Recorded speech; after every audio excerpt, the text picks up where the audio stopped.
చిత్తూరు జిల్లా పలమనేరు ఈతకు వెళ్లి విద్యార్థి మృతి. ఈత సరదా ఓ విద్యార్థి ప్రాణాన్ని బలి తీసుకుంది.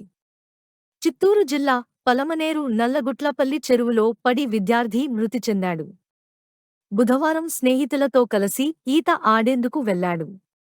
చెరువులో ఈత కొడుతుండగా లోతుకు వెళ్లి ఊపిరాడక విద్యార్థి మృతి చెందాడు.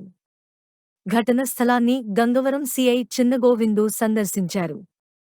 మృతదేహాన్ని వెలికితీచి పోస్టుమార్టం కోసం పలమనేరు ప్రభుత్వాసుపత్రికి తరలించారు. మృతుని వివరాలు తెలియాల్సి ఉంది.